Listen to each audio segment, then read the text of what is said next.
Good evening, everyone. Welcome to the show. Hope everybody had a great Halloween yesterday. I had a lot of fun. I put out possibly one of the shortest videos I've ever made, which was hilarious fun to make. So yeah, I put that out to celebrate Halloween. Unfortunately, with all the restrictions that are going on here in Scotland, doing anything vaguely resembling normal Halloween was not, shall we say, entirely possible. So we had to be a little bit creative. But such as it is, it was alright, actually. Not too bad. So kind of what's going on here in the UK is England, our next door neighbours and part of the United Kingdom, they are going into full lockdown again. However, up here in Scotland, we are not. And Wales aren't either. So that's interesting. It's keeping everybody on their toes. We don't really know what's going on, to be honest.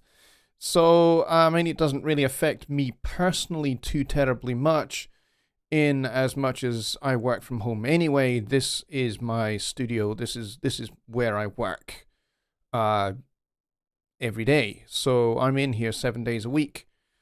So it doesn't really bother me too terribly much, except for the fact that it means that my wife, who works in our healthcare system, is pretty much in the front lines of everything COVID. So that's always a wee bit of a stress. And then my kids are still at school. And at the moment, schools are a little bit of a hive for transmission of COVID-19 right now. So that's also a little bit of a concern, that, you know, they possibly could catch it, or, you know, their school could end up being closed, in which case they'll be back home and I'll be back to doing what I was doing in March, which is homeschooling, running a business, and working for Personas all at the same time. And so that's kind of why I had to change how I do things on this channel, which meant that my video output has ground mostly to a halt. I've done a couple of videos recently and I'm getting gradually back into it. But with things the way they are in a state of flux, it's kind of making things quite difficult for me doing that. So, yeah, so that's kind of my news, really. And I really ought to have, like, some amazing kind of, like, news music for this section of the show. Maybe I'll do that. I don't know. But anyway, it's good to see so many here. We've got nearly 20 people here already. I changed the way I advertise the show as well. I put a direct link to the show instead of just a link to my channel, which I hope made it a lot easier for everybody to get in through Facebook. What's this? Oh, I need to do an update for Splashtop. Need to do that later. There we go. Splashtop is a software that we use at work at Personas for remoting into people's computers. And that's all that was all about. You didn't see it, but that's okay. All right, so we got like 20 people here, which is great. So let's go and see. Cleon was the first in the door at very, very, very early, in actual fact. He says, "Good night, can't wait to learn some new things." Well, I hope that you do. And that's kind of what we're all about here. Thomas over in the Philippines is here, and Alan from Glasgow, also known as Photography Light and Magic, is also here. He was here early doors, and Just Bob and Martin was asking about daylight savings and all of that. And I did say in the chat there, but I'm going to reiterate it again so that everybody knows. I always account for daylight saving time. Okay? And there is a week of weirdness, to put it mildly, where the UK clocks go back, but yours don't. And then your clocks go back, and everything's back to normal again, which is kind of where we find ourselves this week. Last week, I did my show at 11 p.m., an hour earlier for me, but it was the normal time for you guys. So as I say, I always account for it so that my show is always at 6 p.m. Central, whether it's Central Daylight Savings Time or just regular Central Time. I try and account for it to make sure that it is always 6 p.m. to make it easier for you guys. And it means I have to shift my show about a little bit, and that's okay. I don't mind doing that. It just kind of makes things easy, just to kind of have one fixed time so that everybody knows my show is at the same time every week, 52 weeks of the year. Now, obviously, there'll be some times where I don't do a show, like Christmas, for example. I might do a lot fewer shows over the Christmas period. But for sure, you know, Christmas and New Year's, they're kind of exceptions to the rule, but pretty much otherwise, there's going to be a show. Okay? So I hope that that has been cleared up. And Martin, if you're back in, because I know you kind of came in and you said you'd come back, so I hope you've caught that. Let's see. Ken is here. Mike is here. And just Bob. So I think all of my moderators are here, which is cool.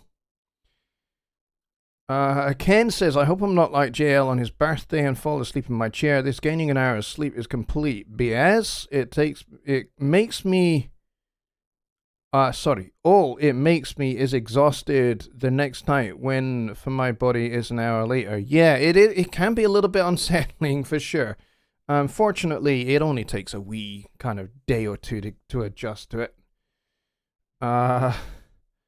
Here we go. So I think we've caught up now, I think. Martin is back. That's good. Cool.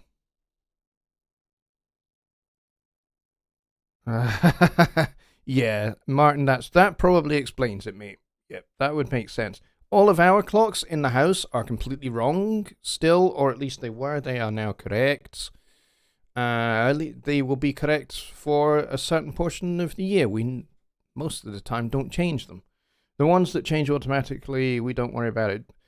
John Blaze is in the house. John Blaze is one of my colleagues at Personas. He is awesome. John, I'm glad you're here, buddy. Welcome to the show, because I think this is your first time here. I think it is, but I'm glad you're here. So welcome. Glad to have you here.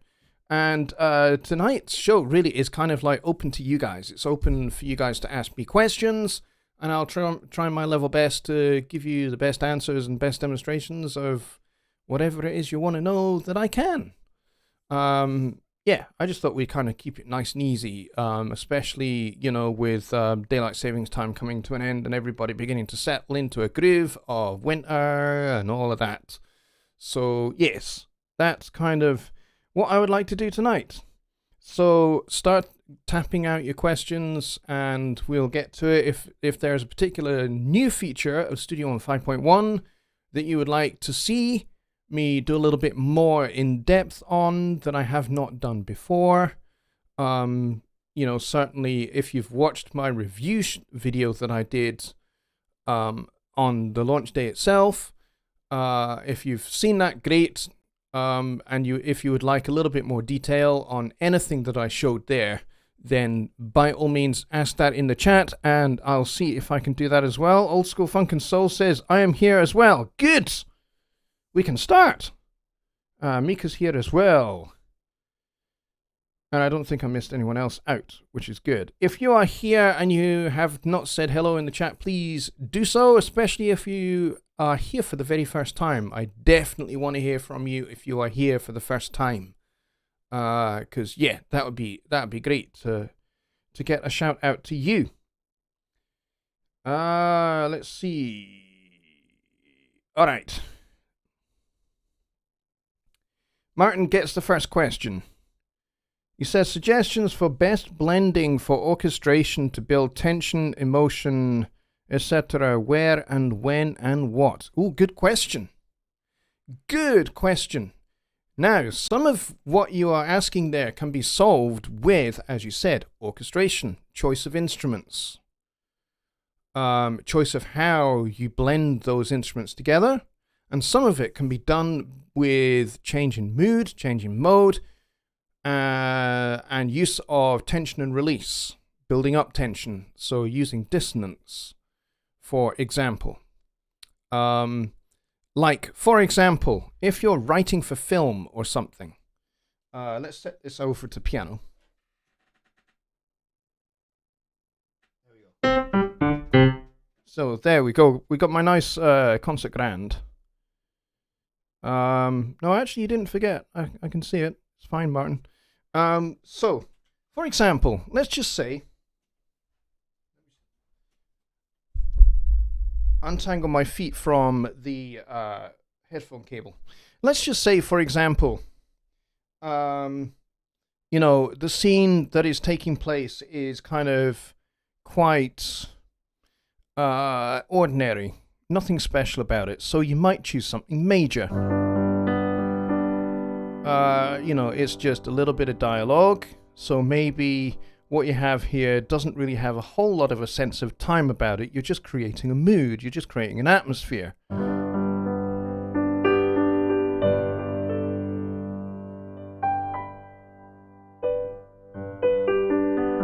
So you just arpeggiating a major chord. And let's say, as this dialogue between two characters is taking place in a kitchen, so you're just creating a nice atmosphere, and you might do this with strings maybe, and maybe like an oboe providing just a hint of melody, just a hint, nothing major.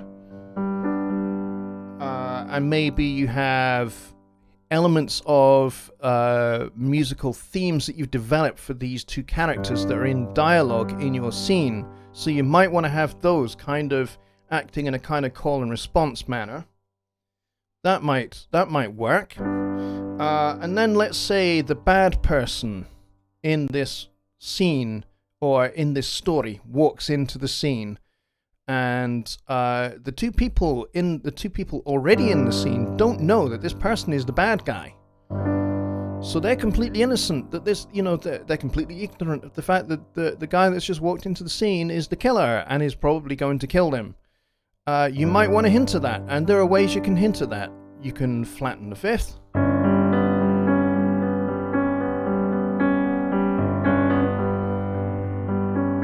Or you can flatten the third as instead, so make the major into a minor. As well as flatten the fifth. Or go up in degrees of minor thirds on minor chords. So you would go G minor, B flat minor.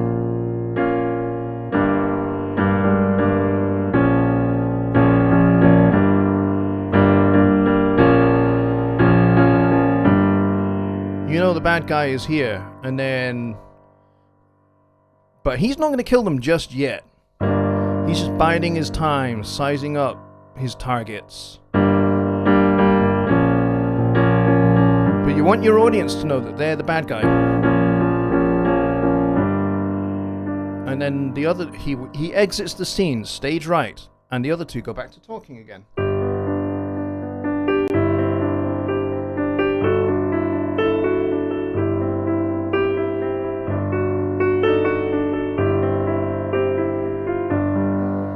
But then the bad guy walks in because he's forgotten his car keys.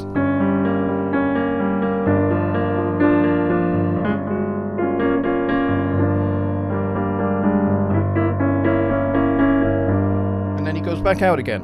And he says, "Cheerio," very cheerfully at the door.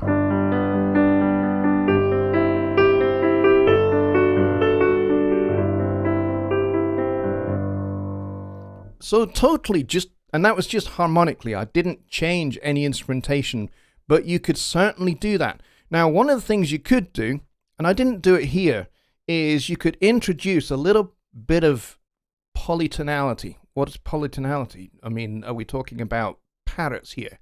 No, we're not talking about parrots.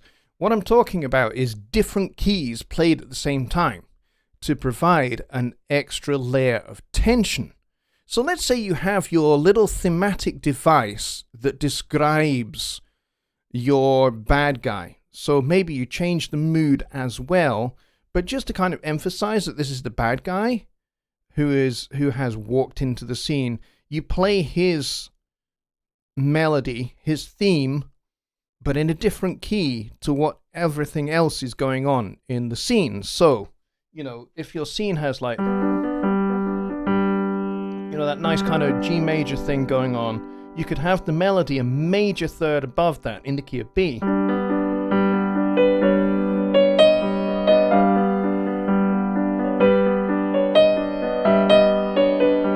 whatever it might be. It's probably not going to be nearly that cheery, but I think you get the idea, and that provides just a different layer of tension. So tension can be done with melody, it can be done with harmony, it can be done with polytonality, it can be done with orchestration. So you could have, something very kind of nice and relaxing, and then very strident French horns in a minor key announce the arrival of your bad guy. Right in the midst of this, and the tension that creates would be enough for the listener to, or the watcher of the film, to go, oh, hello, bad guy. So do you see what I kind of mean? So you would do it, and you can do it in a variety of different ways, and you can be subtle about it. For example, in the Star Wars films, particularly the original Star Wars films, John Williams is the master at this. Every time there's a scene with, particularly in the episode 4, the first film, the 1977 film, A New Hope, early on in the film, when you have Luke Skywalker, there is an element of darkness to his theme. And that darkness kind of goes all the way through all of the films involving Luke Skywalker, is that there's just this hint of darkness, and some of that's to do with his, it hints at, even before we have established or understood the fact that Darth Vader is related directly to Luke Skywalker. Before even all of that is established in the storyline, and the plot has not advanced that far, John Williams has written this into Luke's theme. And, it's actually related to Vader's theme. If you listen to Vader's theme and Luke's theme next to each other, you can hear that there are commonalities between the two. And that's the reason why, because the characters are related. And John Williams, early in the film, hints at this. And we call that a portent. Because you're setting up the listener, you are setting up the viewer for later plot development. It's a film device, but you can use it in your own music. You can use it in your own compositions. You can use it in your own songwriting. For example, intros are a great way to grab the listener and sell the song to the listener by taking maybe 4 bars of your chorus, take the 4 bars of melody from the chorus and use it in your intro. So you're taking fragments of that melody, not the whole thing, because you don't want to sell the whole, you don't want to give the whole thing away. You want to hint at what's yet to come. So you take the main hook of your chorus, your main hook melody of your chorus, and you put that in your intro, and what that will do is that will allow the listener to latch onto something early on, which they're then going to hear over and over again in your chorus. And so by the time even they hear it for the first time in the chorus proper, they go, aha, I've heard that before. I've heard that before. I can sing along with that. And that establishes that, especially when you get to the first chorus, that establishes that first chorus in the listener's mind really, really strongly. And so by the time they've got to the end of the song, they have heard that chorus, 2 or 3 times. And that melody is really, really familiar to them. So that even after having heard the song once all the way through, they know that. They know that piece of melody. And they know it really, really well, enough to be able to walk out of the room, go and wash the dishes, humming that melody. And if they do that, then you know you have written a successful song. So, there you go. I hope that answers some of that for you. Because that was absolutely a great question. Let's see, what else do we have? What is the best way to collaborate on Persona Sphere, but with MIDI tracks rather than audio? Is there a way to export MIDI stems so we don't need to say this bit starts at bar 32, etc.? That is a great question. As far as I know, at this point in time, I don't know. Can you export just a piece of MIDI? I've not actually done it yet. I'll be honest. I've not actually exported just MIDI tracks to Persona Sphere. Not done that yet. So I don't actually know. But I would imagine that you might be able to, and if you can't, then I'm pretty sure that will be something that will eventually come. Because, that's a fairly essential part of collaboration. And the cool thing is that you can make comments on your pieces of audio that you upload. So you can make a direct comment that says, at this point, this is where X would happen. Which, it might be a little bit old school, but it's kind of the way that I have always collaborated with people, is that they always send me something and notes to go with it. So, like even if I'm just doing a bass part for somebody, which I do quite a lot, there'll be notes like this second chorus has the horn section in it. And that kind of helps me contextualize the particular part that I'm playing in that particular chorus. And it might actually inform some of the decisions I make about what I do, how I perform what is written. If there is indeed a written part for the chorus, there might not be. Sometimes a lot of the charts I get, it's just kind of a set of chord changes with something stylistic that is given that I can shape and make my own a little bit according to, just using my professional judgment and listening to the track, those kind of things. And it's the same with, when I get to do piano solos or Fender Rhodes solos or Hammond solos for people, do that quite a lot as well. They'll say, hey, this is where your solo section is. Listen to, the 16 bars before that. So you can contextualize where your solo is. And then quite often they'll say, can you do the solo in the style of X person? Or, I would really like it if it kind of had this X person kind of feel to it. And I do that as well when I get guitar players. I'm just like, it would be really nice if, this had a little bit of an Alan Holdsworth flavor to the solo. I work with a guitar player who is really, really, really good. And he's very, very humble, but he is a terrific guitar player. His name is Tim Rose.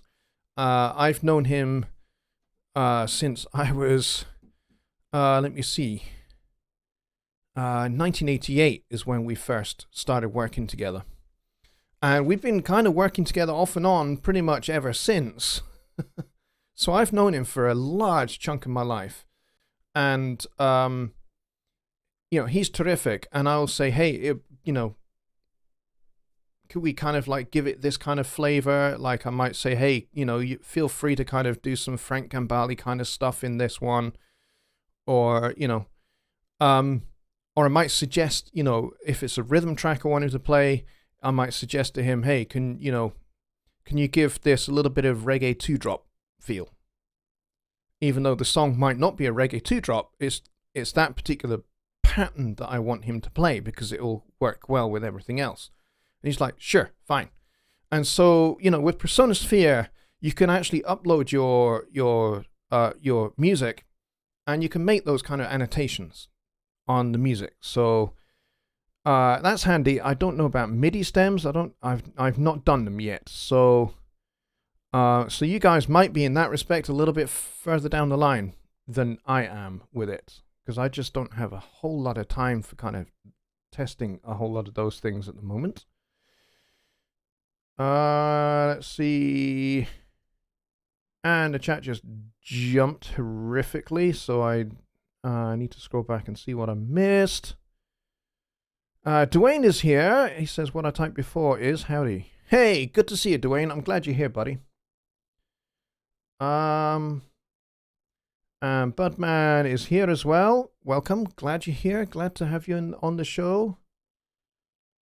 Martin Wheat says another great example is Star Trek First Contact, where the two security forces are going through the ship looking for the Borg. Each time it's the other one, the music changes brilliantly. Yeah, and that's another great example of good score writing.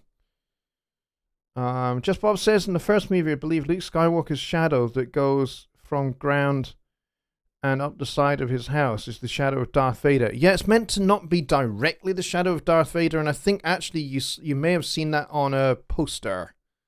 But in that scene, on the poster they made it a little bit more obvious. But in the scene that picture is taken from, it's not entirely obvious that it's Darth Vader, but it does hint at it, and you're kind of meant to go, "Ooh, I wonder."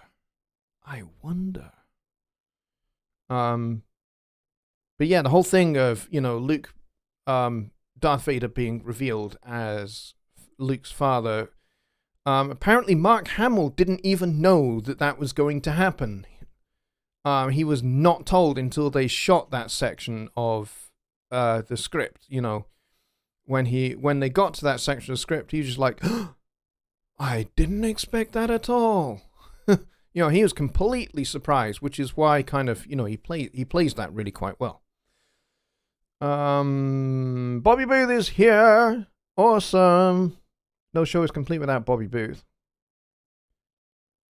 Yes, Anakin who becomes Vader in the later films. Yes, Anakin Skywalker does in fact become Darth Vader. But it is Anakin Skywalker who is Luke's father. Luke, I am your father. Martin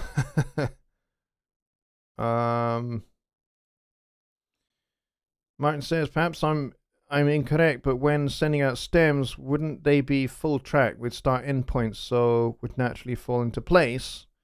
Yes. That's definitely true. But it's still helpful to know what is going to happen contextually. Particularly if you're doing tracks that are early in the recording phase. Like, quite often I'm doing bass tracks early on with just a scratch keyboard part, a guide vocal, and a drum machine track. And I need to kind of know what the rest of the context is going to be. Am I going to have some room to play a little bit more busily, or do I need to keep it really simple? Those kind of things. I need to know about those. Is there a lot going on? Is the texture thick at this point? Is it thinned out? Those kind of things. So, having a good chart really, really helps. Or, even just like a set of cue notes really helps as well. Bar 25, texture's thin, just lead vocal, kick drum, and bass guitar. And then, the composer, if, the composer or the producer will then say what they want me to do at that point. They might want me, because the texture is thin, to strip things down a little bit with what I do. Or they might actually want me to do the opposite. Sometimes that happens where they say, hey, actually, when you got the vocal, just the kick drum, and you can play a little bit more busily. And I've done that, and it works. But, if I didn't have those kind of notes, when it gets, I would have no frame of reference as to, what the finished product is going to sound like to be able to play my part. Because I need what I play to sound authentic, so that by the time the finished product is released to the public domain, my part fits. And it sounds like we've all played together in the same room on the same day, when obviously we haven't. So, yeah, there is that element to it.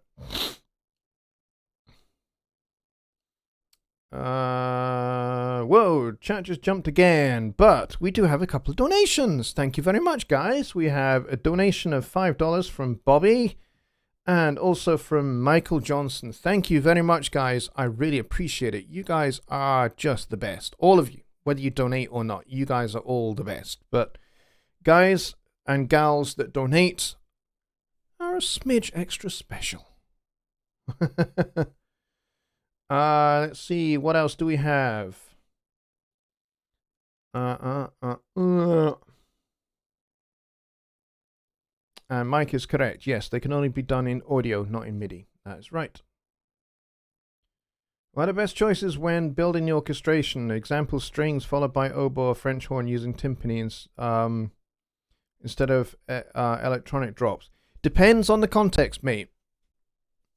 Depends what your intention is. It's actually really hard for me to answer that kind of a question because any of those could be appropriate or none of them could be appropriate. I don't know what your context is. I don't know what you're writing for. Yes, sometimes timpani can really work. I did my December 10th challenge last year. Do you remember that? And the song that I did for that, I had some orchestral elements as well as the rhythm section, and I had timpani. And they only play in two parts of the whole song. One is to play the very first note, and it just goes bong. And then they play, there's a nice little timpani, crescendo timpani roll leading into the final chorus. And that's it. And the thing about that particular song is that the orchestral elements build up as we go through it. It doesn't start with the full orchestra. The intro starts with high strings, just playing a pedal tone, and a flugelhorn, and a single flute. And then we go into just rhythm section and vocals. The orchestra is out for the first verse and for most of the first chorus. And then gradually into the second verse, I start introducing other elements. Like I introduce the flute a little bit more. We get some clarinet counter melody as well. And then we gradually just build it up and build it up and build it up and add to it until we get to the flugelhorn solo where the drums change everything up. And, we go a little bit double time. And then the whole orchestra is in at that point. And then as we get to the end of the song, it gradually thins out again. So, texture, changing the amount of instruments you have going on can be a really, really good way to generate different contrasts. I mean, in this particular case, it's kind of like it was a gradual crescendo, a gradual thickening of the texture, and then the release of building up all of that tension is with that timpani roll going into the final chorus. That's kind of like where the whole song peaks, is that final chorus. And then gradually we thin out the texture again. We remove instruments and remove them until we get to the end. And then there's a little very, very soft timpani roll over that final chord of the song. And then we have a cymbal swell. And that's it. And that cymbal swell, by the way, only occurs in two places. One is to announce the final chorus, and the second is for the ending. So, things like those kind of instruments, timpani, cymbals, things like that, in that kind of a style of piece, like you would for orchestral music, you probably want to make use of percussion sparing. So you're using it for color purposes, which is what I was doing in that particular song. Had I just written that as a kind of orchestral work without the vocal was pretty crap anyway, so arguably I probably should have just done that. And I may rewrite that at some point, but maybe not. So things like percussion can be used very sparingly in that kind of a context. So it's hard for me to answer your question, Martin, without that sense of what your context is and what you're writing for. Just Bob says, could you do a future show on how you record live bass and guitar using direct in, not mic'd? It'll be a great show to see you processed. Okay, yeah, we can certainly do that. Believe it or not, the December 10th thing will be 2 years ago. Yeah, it will. I know. That's crazy. You know what? I did actually mean to repeat that again the following December, and then just, for whatever reason, we just never did it. I don't know why we didn't do it last December, but we didn't. If you guys are up for it, we could do a different December 10th challenge this year. Kind of a little bit short notice. We've only got like a month leading up to it. But yeah, something like that. Maybe something like writing the most complete 30-second song you can. Something like that. That could be a challenge. A complete song that has all the elements of a song, of a full song, but it's only 30 seconds. That could be quite the challenge.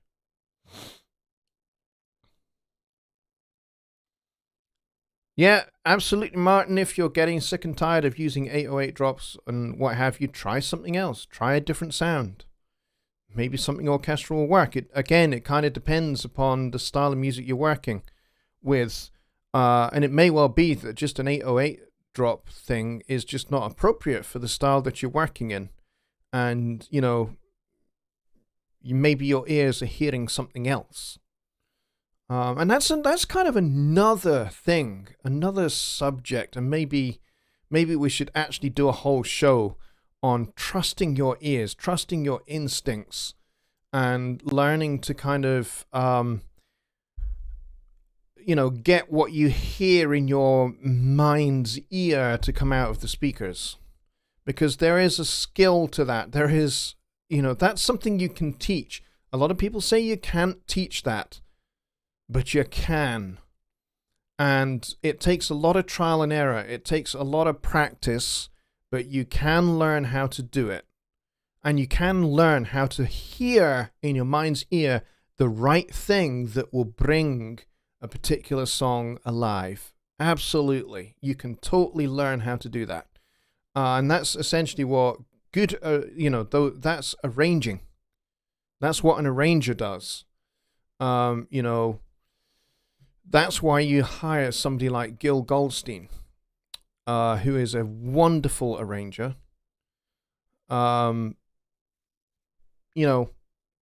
Because, that's their skill. Their skill is kind of bringing the right elements to make your music great, to make the piece that you've written come alive. And he's great. He's done some arrangements in fact, he's done a lot of arrangements for Michael Brecker, the tenor sax legend. The half-minute waltz. Wow. Ken, I think you just nailed it, buddy. The half-minute waltz. There you go. I think that's fantastic. A 30-second half-minute waltz. So you have to do it in a variation of a waltz. Now, a waltz does not strictly need to be in 3/4 time, just so you are aware. You can do it in 9/8.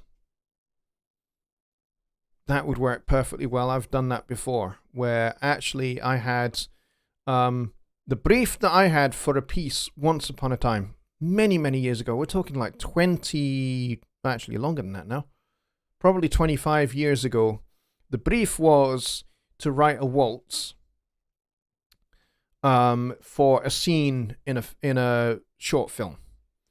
And it was just like, we want it to be jazzy. I was like, great, you've hired the right person to write a jazz-orientated waltz. Absolutely.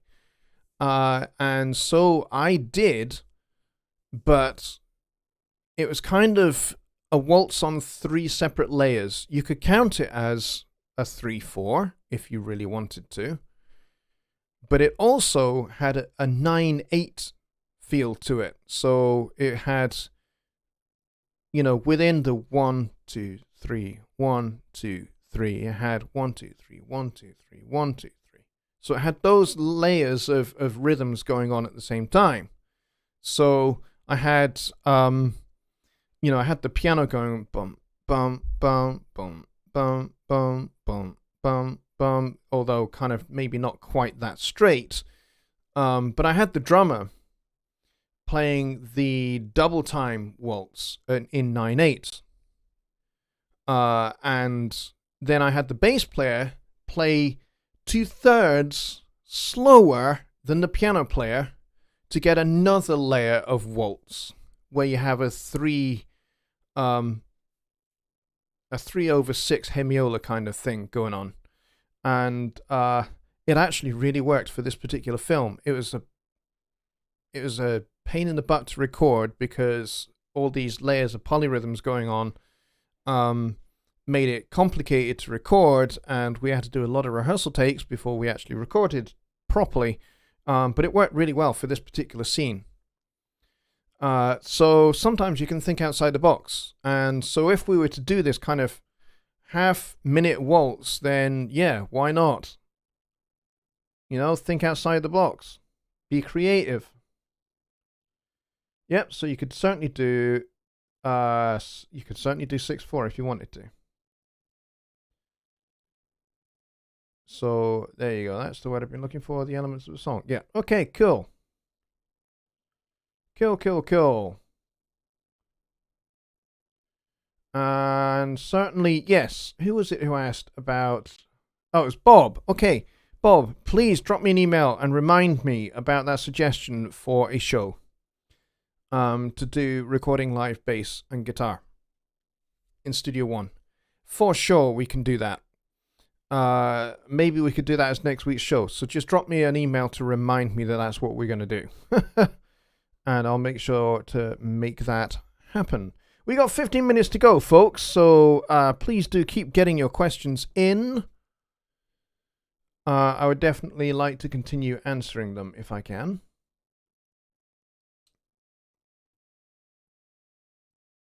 Let's see. Do we have anything that I have missed? Bob Studios is here. Sorry, I did not see you come in. I apologize, but you're here. Awesome. I can't really see anything that I've missed.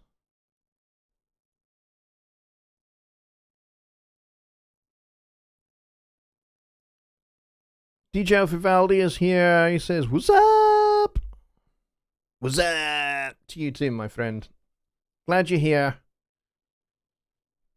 Martin says, "I wonder if one could do a 30-second waltz with one instrument in 3/4 and the other in 9/8. Yeah, you certainly can, and that's kind of what I was referring to with this piece that I did, where the drums were in 9/8, the piano was in 3/4, and the bass was in 3/2.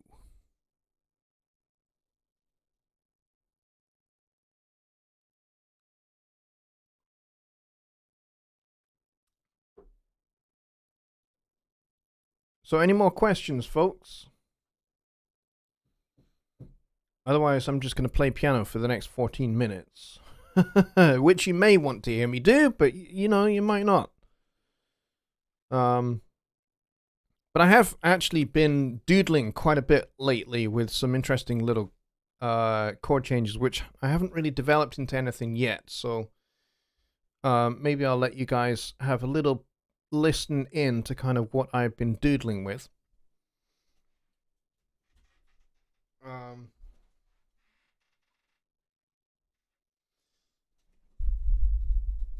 But I've been doodling with the idea of a chromatically descending bass line that you don't realize is a chromatically descending bass line.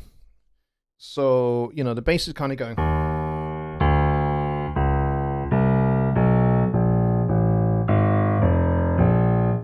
And then going back again. And the way I've been doing it, rather than doing it kind of, okay, we've got E flat here,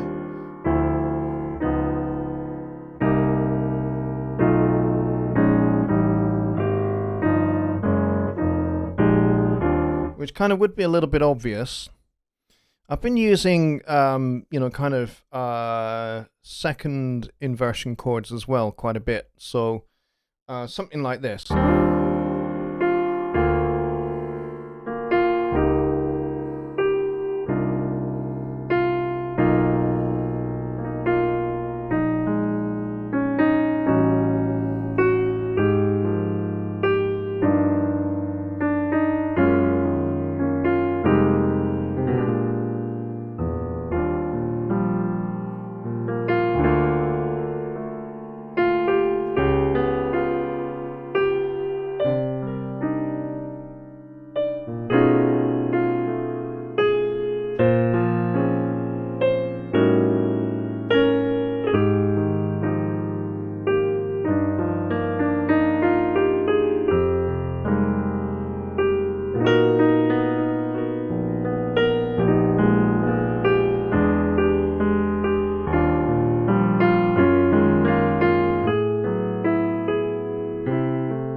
So kind of been doodling around with that idea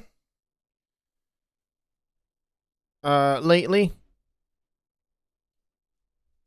I don't know what it's going to become yet, but yeah, I'm kind of piddling about with it. Who knows what will come of that kind of little bass line, and I kind of accidentally ended up in the key of G major there and kind of realized I had to get back, so that was unintentional.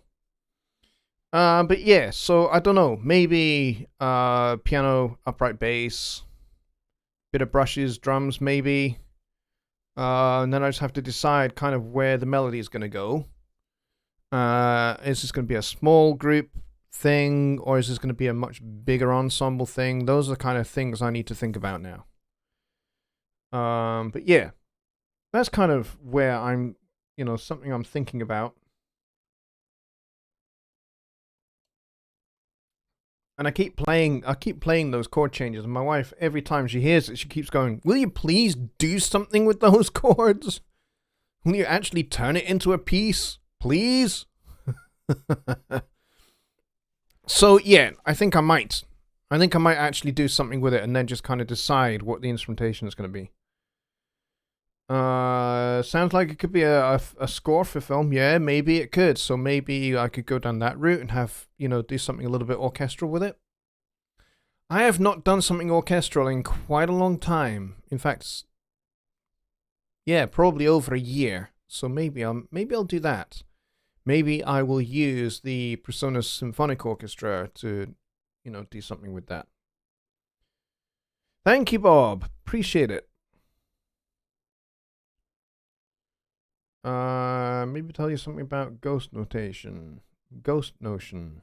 Not sure what you're talking about there, DJ. Gotta say. Not really sure what you're talking about. If no one else has any other questions, then we're going to finish the show early tonight. Seems we've got like 9 minutes to go. Do I have anything in Studio One that we could go take a look at? Oh, maybe I do have something.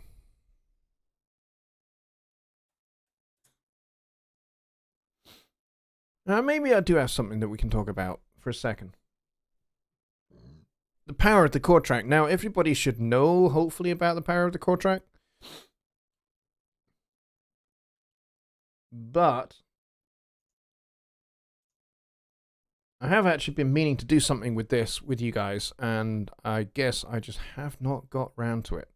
Take a quick listen to this. I don't know if I've played this for you guys yet.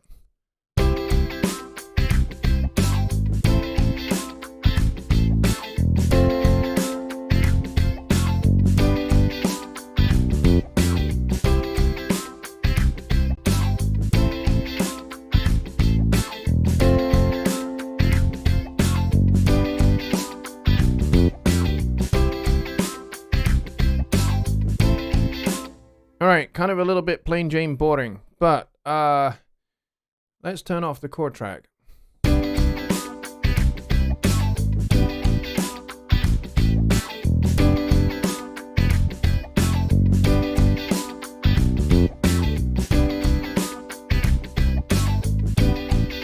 Alright, sounds weird, doesn't it? Yeah, it's because this is basically just a C major chord in the piano track. And as soon as I put this back on,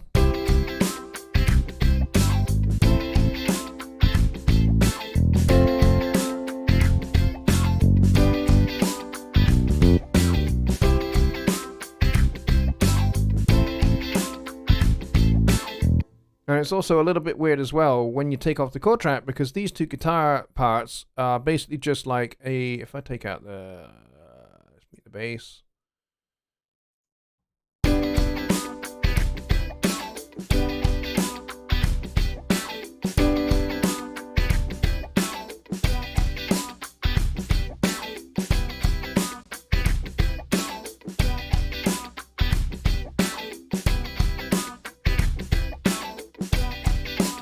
They're kind of two kind of alternating major minor chords that are happening in these two guitar parts.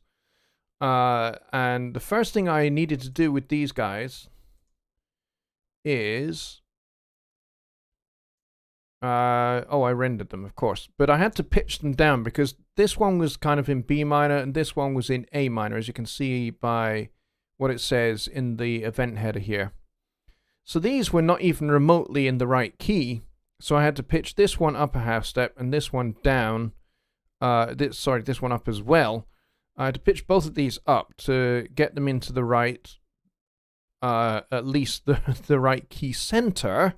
But then I needed to use the chord track to kind of force them to follow a major set of chord changes instead of minor. So yeah, the chord track can be pretty powerful if you're just bringing in loops, and that's what this whole thing is here. It's just a bunch of loops. So the drums, if I just mute everything else and just have the drums.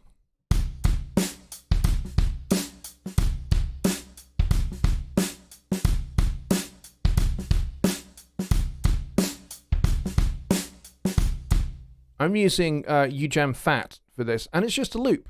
That's all it is. Nothing flashy there at all. And then, as I say, the piano track. I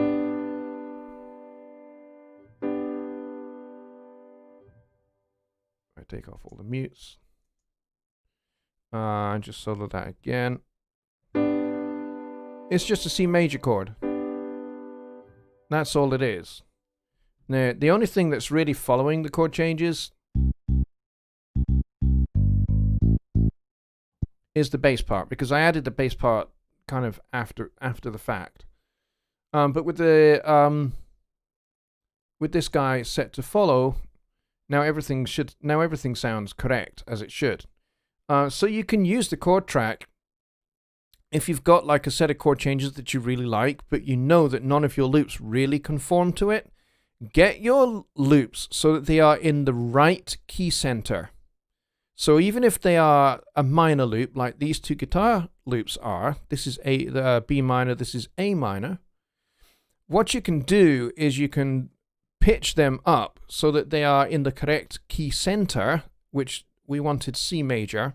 So get them so that they're in C minor, and then what you'll find is that when you set the chord track to follow and you set these guys to follow the chord track, it will sound a lot better. By having them pitched up in the first place. And then, of course, MIDI works beautifully following the chord track. These are audio loops, but yeah, MIDI follows the chord track perfectly and flawlessly, which is why you end up with this.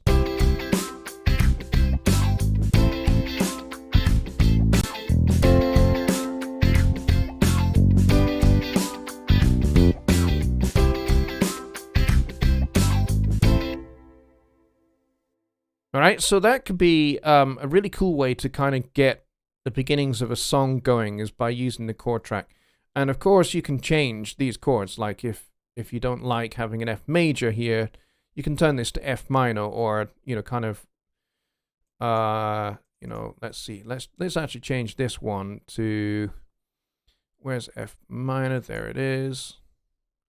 Let's change that to F minor. Let's see what that would be like.